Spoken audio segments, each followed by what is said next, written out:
Hi అండి అందరికీ.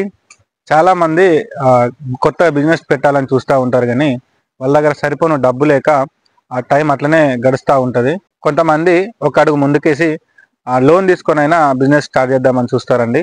అట్లానే ఒక ఊళ్ళో ఒక ఇద్దరు డిఫరెంట్ లోన్ తీసుకున్నారండి. ఒకరేమో కేంద్రం నుంచి వచ్చిన లోన్ తీసుకున్నారు, ఒకరేమో ప్రైవేట్ ఫైనాన్స్ ద్వారా లోన్ తీసుకున్నారండి. వీళ్ళిద్దరు డిఫరెన్స్ ఆ లోన్లో ఎవరెంత కడుతున్నారో ఒకసారి మీకు రాజు చూపిస్తా చూడండి. ఒకరేమో పిఎంఈజీపీ పిఎంఈజీపీ కేంద్రం నుంచి ఎలాంటి షూరిటీ లేకుండా లోన్ ఇవ్వడం జరుగుతుంది 10 lakhs వరకు. ఇంకొక అతనేమో ప్రైవేట్ ఫైనాన్స్,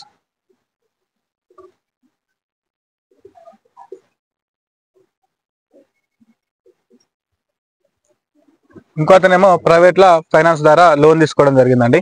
ఈ పూర్తి నేను ఒకసారి డీటెయిల్స్ పూర్తిగా రాస్తాను, మీకు వివరంగా చెప్తా.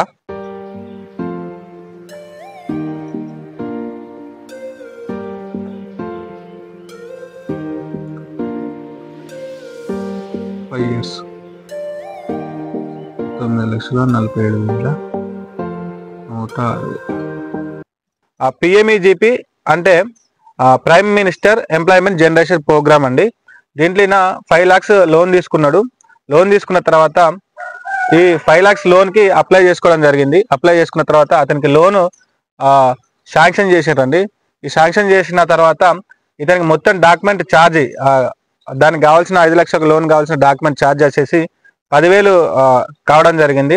అతనికి 35% సబ్సిడీ కూడా దీంట్లో రావడం జరిగింది. ఈఎంఐ చూసినట్టయితే 10,000 మంత్లీ 10,000 రావడం జరిగింది. 5 years దాకా కట్టాలి. టోటల్ ఈఎంఐ ఆయన కట్టాల్సింది 5 సంవత్సరాలకు టోటల్ 6 lakhs కట్టాలి. ఈయనకు సబ్సిడీ 35% పడ్డది కదా. ఈ 35% సబ్సిడీని 6 lakhs తీసేసినట్టయితే కట్టాల్సిన అమౌంట్ చూసినట్టయితే 4,25,000 4,25,000 కట్టాలి. ఇక ఈ ప్రైవేట్ ఫైనాన్స్ తీసుకున్నాడు. అదే ఊళ్ళో అతని పరిచయాల వల్ల ప్రైవేటు ఫైనాన్స్ కూడా తీసుకోవడం జరిగింది. ఇది కూడా 5 lakhs లోన్ తీసుకోవడం జరిగింది. రిజిస్ట్రేషన్ డాక్యుమెంట్, మనం ఏదైతే అతనికి ఆ ఊళ్ళో హౌస్ ఉంటుందో హౌస్తో పాటు ఆ ఇంటి స్థలాన్ని రిజిస్ట్రేషన్ చేయించుకొని ఆ రిజిస్ట్రేషన్ డాక్యుమెంట్కు ముందే ఖర్చు 25,000 అయినాయి అతనికి. అతని హౌస్ రిజిస్ట్రేషన్ చేసుకున్న తర్వాత ఆ మిగతా డాక్యుమెంట్ లాగిన్ ఫీజు అని తీసుకుంటారు వాళ్ళు.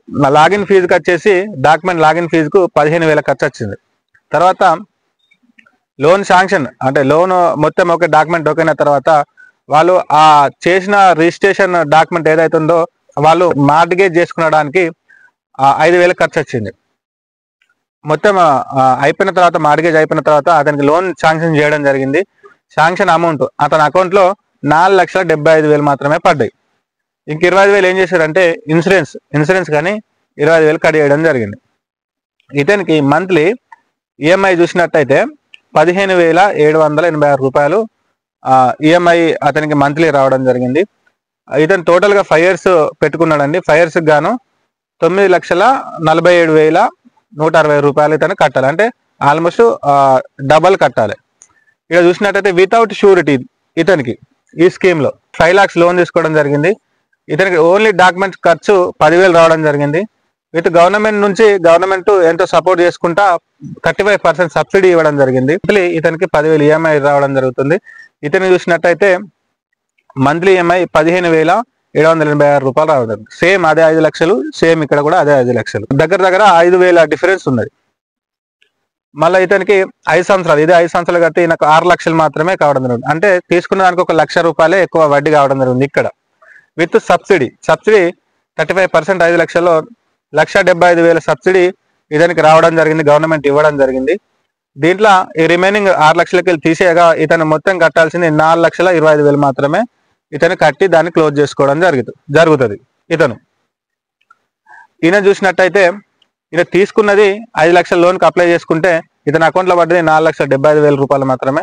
ఈయన మంత్లీ ఈఎంఐ 15,700 రూపాయలు కడుతూ ఒకవేళ ఒక మంత్ వెళ్ళలే, డబ్బులు అతనికి వెళ్ళకపోయేసరికి ఒక రోజు అటు ఇటు లేట్ అయిపోతే ఇతనికి పెనాల్టీ ఫైన్ వచ్చేసి 1,000 రూపీస్ వేస్తారండి. 1000 రూపీస్ పెనాల్టీ వేస్తారు. ఒక రోజు అటు ఇటు అయినా కానీ 1000 రూపీస్ పెనాల్టీ వేస్తారు.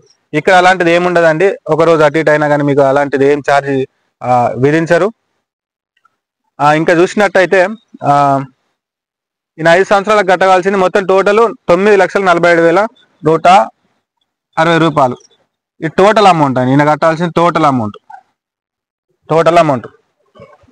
తీసుకునేటప్పుడు కొంచెం జాగ్రత్తగా తీసుకొని లోన్ తీసుకుంటే మరి అది ఎంత కడుతున్నాం మనం, మన వల్ల అవుతుందా కాదా అని ఒకసారి ఆ లోన్ ఏందని మొత్తం తెలుసుకున్న తర్వాత లోన్ తీసుకోండి. నేను ఇదివరకు ఈ ప్రైవేట్ ఫైనాన్స్లో తీసుకొని చాలా ఇబ్బంది పడుతున్నారు. వాళ్ళని చూసి నేను ఈ వీడియో చేయడం జరిగింది. గవర్నమెంట్ మీకు ఎంతో సపోర్ట్ చేస్తుంది. ఇది ఎలాంటి షూరిటీ లేకుండా మీకు 10 లక్షల వరకు మీరు ఏ బిజినెస్ అయినా పెట్టుకోండి. 10 లక్షల వరకు ఎలాంటి షూరిటీ లేకుండా విత్ సబ్సిడీ మీకు సబ్సిడీ అందించుకుంటూ మీకు లోన్ ఇవ్వడం జరుగుతుంది. ఎవరైనా పెట్టుకునే వాళ్ళు ఉంటే